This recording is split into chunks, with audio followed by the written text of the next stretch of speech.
जब हम अपने शरीर के गंदगी को शरीर से नहीं निकलने देते हैं तो हम बीमार पड़ते हैं।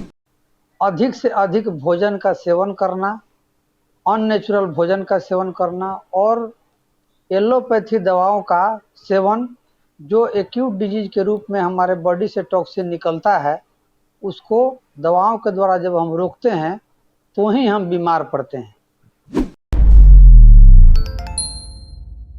नमस्कार, D5 चैनल हिंदी देख रहे दर्शकों का मैं वंदना स्वागत करती हूं। आज एक बार फिर से हम जुड़े हैं डॉक्टर नवीन श्रीवास्तव से, जो कि प्राकृतिक चिकित्सक हैं। डॉक्टर श्रीवास्तव, आपका बहुत बहुत स्वागत है हमारे इस प्रोग्राम में।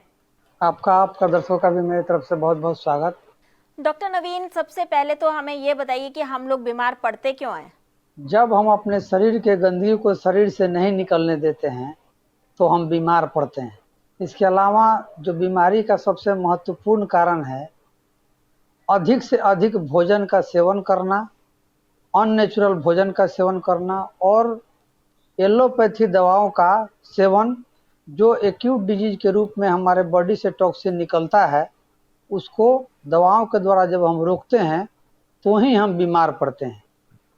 हम ऐसी कौन सी जीवन शैली अपनाएं कि हम बीमार बिल्कुल पड़े ही नहीं? ऐसी कोई जीवन शैली अगर है तो बताइए। लगभग 12-13 वर्षों से मैं प्राकृतिक चिकित्सा में लगभग अनुभव ले रहा हूँ और उस अनुभव के आधार पर हमने एक प्रोटोकॉल तैयार किया है। यदि कोई भी व्यक्ति चाहे कि हम कभी बीमार न पड़ें तो उस प्रोटोकॉल को यदि फॉलो करता है तो लगभग 100% वह व्यक्ति बीमार नहीं पड़ेगा। एक हम लोगों को डेली रूटीन बनाना चाहिए, जिस रूटीन को यदि फॉलो किया जाए तो हम कभी बीमार नहीं पड़ेंगे। जिसमें सबसे पहले सुबह के समय हमको 15 मिनट धूप स्नान लेना चाहिए। यदि संभव है तो धूप में ही आसन प्राणायाम या कोई एक्सरसाइज, फिजिकल एक्टिविटी हमको प्रतिदिन करना चाहिए। इसके अलावा प्रतिदिन हमको कुछ लंबे गहरी सांस वाले प्राणायाम का अभ्यास जरूर करना चाहिए प्रतिदिन के हमारे लाइफ स्टाइल में। सप्ताह में कम से कम एक बार जल नेति का प्रयोग जरूर करना चाहिए, जिसके प्रयोग से ये पूरे हमारे साइनेक्स का पार्ट, जहाँ कफ फंस जाता है, जिसे एलर्जी की समस्या होती है या सर्दी की समस्या होती है, तो इससे हमको मुक्ति मिलती है। यदि किसी को माइग्रेन की समस्या हो और बहुत ज़्यादा कफ यहाँ पर जमा हो गया हो, तो उस कंडीशन में हम लोग एक रबड़ नेति का प्रयोग करते हैं। रबड़ नेति के लिए कुछ करना विशेष नहीं पड़ता है, केवल ध्यान से यदि इसको किया जाए तो बहुत कोई भी कर सकता है। रबड़ नेति में एक सिरा आगे से देखेंगे, एक बंद सिरा होता है, एक ओपन सिरा होता है। तो जो बंद सिरा है उसी के द्वारा हम लोग रबड़ नेति का अभ्यास करते हैं। इसके लिए हम लोग इसको पहले 5 मिनट खौलते हुए पानी में डाल करके इसको स्टरलाइज कर देते हैं, क्योंकि जो भी केमिकल या बैक्टीरिया वायरस इस पर लगे हों वो समाप्त हो जाए। और अपने दोनों नासिका छिद्र में कोई भी तेल या घी 2-2 बूंद डाल देते हैं और एक घी का लेयर इसके ऊपर भी या तेल का लेयर एक चढ़ा देते हैं और मुंह खोलते हैं। मुंह खोल कर लंबी गहरी सांस लेते हैं और जो भी श्वास चल रही हो उस नासिका छिद्र के द्वारा इसको हम लोग धीरे धीरे अंदर प्रवेश कराते हैं और अपने गले से खींच करके इसे अपने सफाई कर देते हैं। तो माइग्रेन के प्रॉब्लम में, साइनेक्स में या कफ जम गया हो तो उसमें बड़ा लाभ करता है। तो सप्ताह में कम से कम एक दिन रबड़ नेति या जल नेति का प्रयोग जरूर करना चाहिए। सप्ताह में एक दिन एनिमा का प्रयोग हमको निश्चित रूप से करना चाहिए, क्योंकि डेली लाइफ में जो हम लोग भोजन करते हैं वो भोजन हमारी आंतों से जनरल वे में निकलता नहीं, वो आंतों में जा करके चिपक जाता है और चिपका हुआ मल ही हमारे रोगों का कारण है। तो हमारे जो मल चिपके हुए होते हैं वो प्रॉपर वे में निकलते रहें, इसके लिए सप्ताह में कम से कम एक दिन एनिमा जरूर करना चाहिए। और एक काढ़ा का सेवन हमको जरूर करना चाहिए। जो भी हमारे वातावरण में उपलब्ध पत्तियां हैं, जिसको जानवर खाते हैं या हम खा सकते हैं, उसका काढ़ा बना करके समय समय पर, कभी पुदीना का, कभी तुलसी का, कभी धनिया का, कभी पीपल का, कभी बरगद का, कभी नीम का काढ़ा बना करके पीना चाहिए हेल्दी लाइफ के लिए।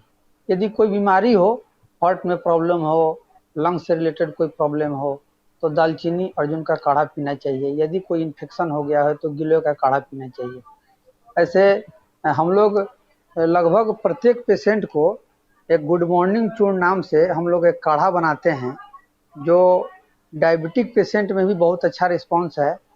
इस मेडिसिन के द्वारा हम लोगों ने लगभग 20 कोरोना पेशेंट को भी ठीक किया है। अस्थमा में भी इसका बहुत अच्छा रोल है। फैटी लीवर है या पेट से संबंधित कोई समस्या, हाइपर एसिडिटी है, उसमें भी बड़ा लाभ करता है। तो हम लोग लगभग अधिकतर पेशेंट को ये गुड मॉर्निंग काढ़ा निश्चित रूप से देते हैं, जिससे उनके अंदर जो टॉक्सिन जमा रहता है वो शरीर से निकलने में उनको सुविधा हो जाए। इसके अलावा प्रतिदिन के भोजन में कम से कम एक बार या संभव हो तो 2 बार चुकंदर और मूली या दोनों में से कोई एक जरूर हमको डेली लाइफ में सेवन करना चाहिए, क्योंकि मूली चुकंदर हमारा जितने भी पेट में गंदगी है उसको निकालने में बड़ा लाभ करता है। इसके अलावा कम से कम 100 ग्राम अंकुरित अनाज जरूर करना चाहिए। हम लोग देखते हैं कि एक चिड़िया जो हजारों मील ऊपर जाकर के उड़ती है आकाश में स्वतंत्र रूप से, और पुनः उसी कंसंट्रेशन के साथ वह आकर के अपने जो उसका घोंसला है उसमें आराम से आकर के रहता है। कभी किसी से चिड़िया टकराते हुए आप लोगों ने नहीं देखा होगा। तो चिड़िया की तरह यदि कंसंट्रेशन हमको चाहिए तो प्रतिदिन के लाइफ में हमको अंकुरित अनाज का सेवन जरूर करना होगा। अंकुरित अनाज के सेवन से एक बहुत बड़ा लाभ यह भी होता है कि हमारे शरीर में विटामिन B12 और विटामिन डी की डिफिशियंसी नहीं होती है। और मड़ुआ के आटा का या मड़ुआ साबुत का दलिया या रोटी या हलवा गुड़ डाल करके, जिनको दर्द की समस्या हो या वैसे व्यक्ति जो हमेशा स्वस्थ रहना चाहते हों, तो प्रतिदिन के डाइट में इसको जरूर सम्मिलित करना चाहिए। सप्ताह में कम से कम 1 से 2 दिन हमको मोटे अनाज की रोटी, दलिया या खिचड़ी का सेवन जरूर करना चाहिए। इसमें ज्वार, बाजरा, मक्का का प्रयोग किया गया हो। जो भी इन्फेक्शन वाले बीमारियां हैं, यदि हम लोग पत्तियों का सेवन प्रतिदिन करें तो इन्फेक्शन से संबंधित बीमारी हमको नहीं होती। पत्तियों का सेवन जनरली शाम के समय में, जो भी हरी पत्तियों को हम खा सकते हैं, उन हरी पत्तियों को शाम के समय में किसी भी फ्रूट्स या रॉ सैलेड के साथ जूस बना करके शाम के समय में लेना चाहिए। और चटनी के रूप में भी जब तक हरी पत्तियां मिलती हैं जरूर सेवन करना चाहिए। और सप्ताह में कम से कम 2 दिन हरी पत्तियों का साग जरूर सेवन करना चाहिए। हरी पत्तियों का साग बॉडी के डिटॉक्सिफिकेशन में बहुत इम्पोर्टेंट रोल अदा करता है। इसके अलावा सप्ताह में 1 से 2 दिन इडली या डोसा, फर्मेंटेड इडली या डोसा का सेवन जरूर करना चाहिए, क्योंकि इडली डोसा हमारे बॉडी में जो गुड बैक्टीरिया हैं उसको मेंटेन करने में बहुत बड़ी भूमिका निभाता है।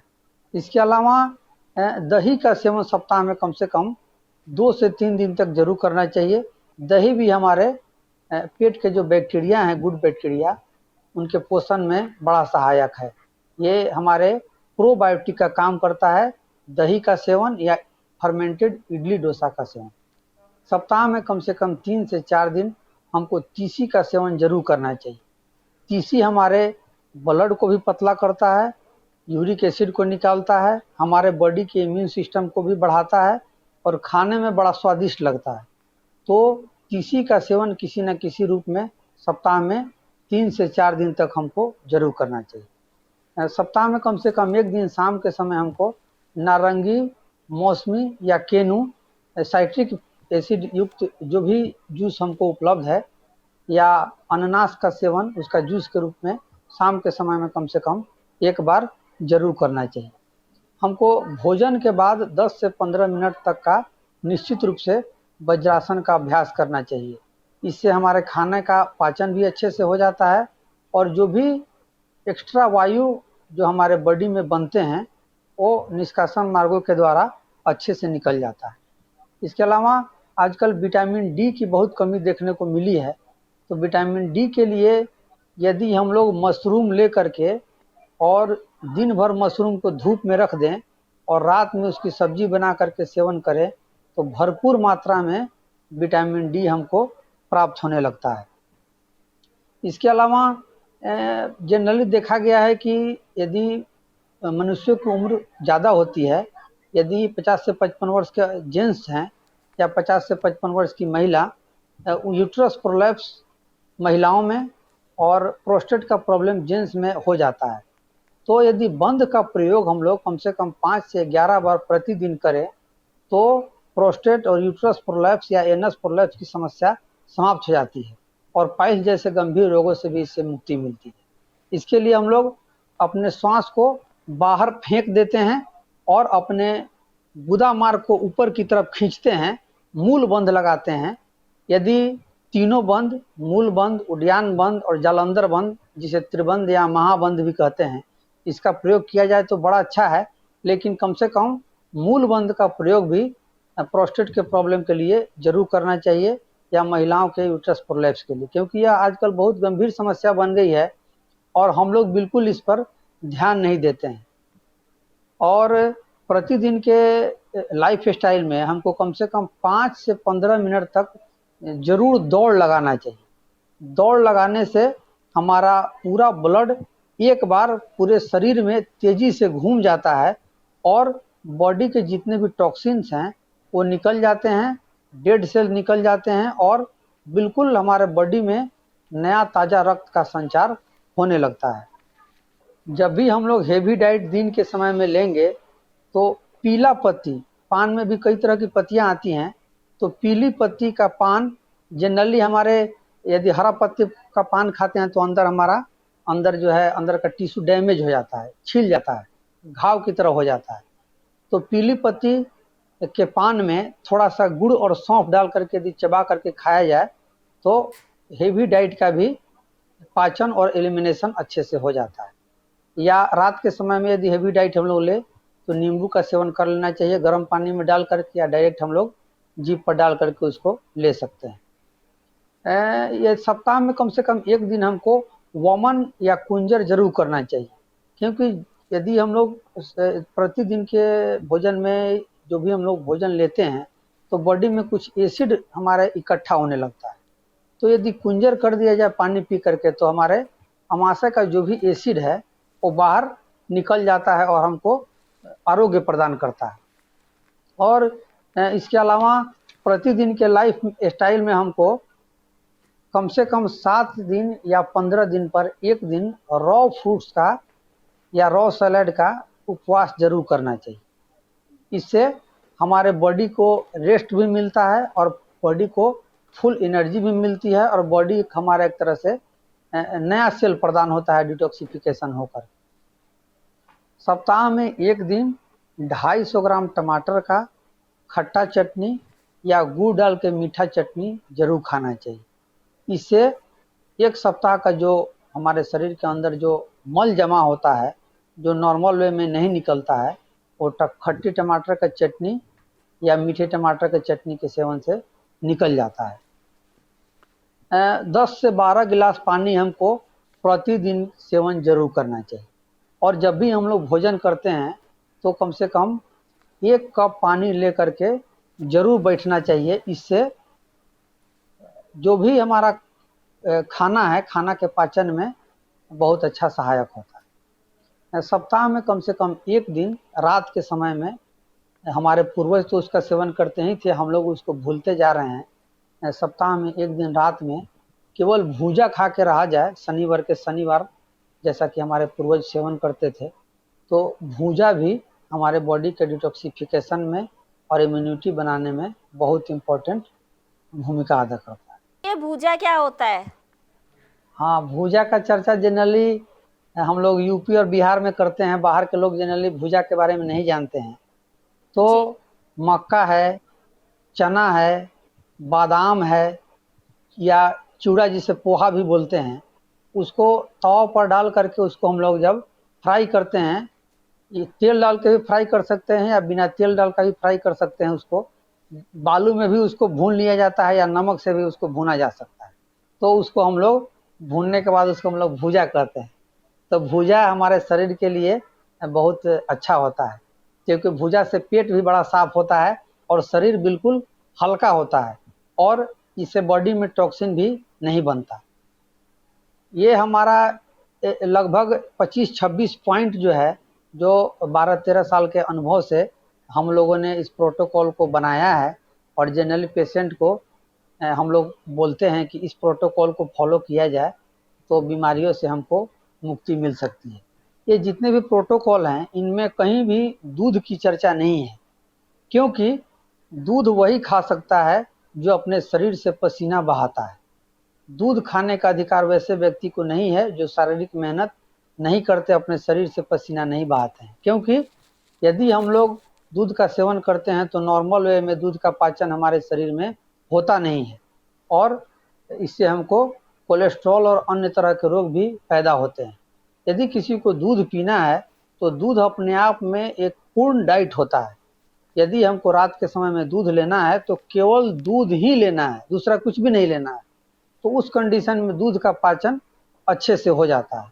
और छोटे बच्चों को जब तक उनकी उम्र कम से कम 10-12 साल तक का हो नहीं जाता है, छोटे बच्चों को दूध का सेवन नहीं कराना चाहिए, खासकर खाली पेट में, क्योंकि आजकल हम लोग देखते हैं कि छोटे बच्चे पेट दर्द की समस्या से बहुत परेशान रहते हैं। जब हम लोग उनका अल्ट्रासाउंड कराते हैं, अल्ट्रासोनोग्राफी कराते हैं, तो मेजेंटिक लिम्फ नोड बच्चों के पेट में बन जाते हैं, जिनसे उनके बॉडी का ग्रोथ भी नहीं होता, पेट दर्द करता है, बच्चा परेशान रहता है, उसका इम्यूनिटी कमज़ोर हो जाता है। तो कभी भी छोटे बच्चों को गाय या भैंस का दूध सुबह के समय नहीं देना चाहिए।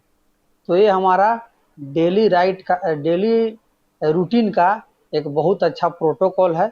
इसको फॉलो किया जाए तो हम हमेशा के लिए स्वस्थ रह सकते हैं। डॉक्टर नवीन, आपने ये पानी के बारे में भी बताया कि दिन के अंदर 5 से 7 गिलास पानी जरूर पीना चाहिए, लेकिन क्या पानी आरओ का 10 से 12 पी गिलास। सकते हैं? 10 से 12 गिलास। तो क्या पानी आरओ का हो सकता है?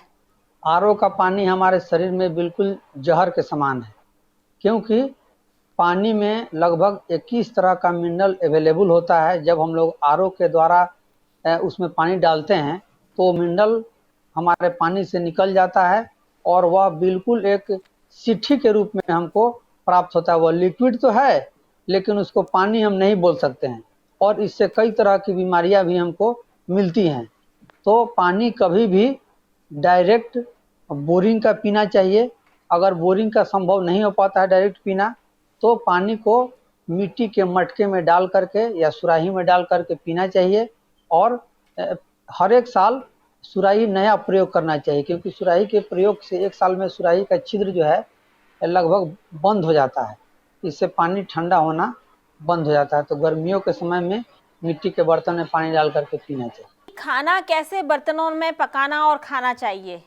खाना के लिए हम लोग बिल्कुल ध्यान नहीं देते, लेकिन बहुत ही ज़रूरी बात है। हम तो इसकी चर्चा कितनी बार सोचे करने के लिए, लेकिन दिमाग से यह बात उतर गई। लेकिन आपने बहुत अच्छा प्रश्न किया। देखिए, कभी भी हमको अपने घरों में एल्युमिनियम के बने बर्तनों का प्रयोग नहीं करना चाहिए, क्योंकि एल्युमिनियम का डेंसिटी बहुत ही कम होता है और एल्युमिनियम से बने हुए भोजन हमारे शरीर में डायबिटीज और अस्थमा, टीबी जैसे गंभीर रोगों को जन्म देता है। यदि एल्युमिनियम का कोई बर्तन हम लोग अपने डेली लाइफ में यूज करेंगे तो निश्चित रूप से अस्थमा, डायबिटीज या टीबी का रोग हमको गिफ्ट के रूप में मिलेगा, क्योंकि उसका डेंसिटी बहुत कम होता है एल्युमिनियम का। और जब हम लोग भोजन को पकाते हैं तो एल्युमिनियम का अंश उस भोजन में चला जाता है और उसी भोजन को हम लोग खाते हैं। तो भूल करके भी एल्युमिनियम के बर्तन का प्रयोग नहीं करना चाहिए। आजकल हम लोग देखते हैं कि एक नया फैशन चला हुआ है कि हम लोग फ्राई पैन, जिसके ऊपर एक माने एक कलर का लेयर किया हुआ रहता है। एक कलर, एल्युमिनियम तो इतना खुद ही पॉइजनस है, उसके ऊपर एक कलर का लेयर कर देता है ब्लैक कलर का, और हम लोग फ्राई पैन या उस तरह के जितने भी नॉन स्टिक बर्तन का यूज करते हैं, वो उस बर्तन का भोजन एक तो टेस्टी नहीं लगता, दूसरा हम लोग भोजन नहीं बिल्कुल पॉइजन ले रहे हैं। तो कभी भी नॉन स्टिक और एल्युमिनियम के बर्तन का प्रयोग नहीं करना चाहिए। और हम लोग प्रैक्टिकल लाइफ में देखते हैं कि महिलाओं में हीमोग्लोबिन की बहुत कमी मिलती है और जेंट्स में भी हीमोग्लोबिन कम मिलता है। तो इसका सबसे बड़ा कारण है कि हम लोहे के बर्तन का प्रयोग बिल्कुल भी नहीं करते हैं, खास करके कढ़ाई के रूप में।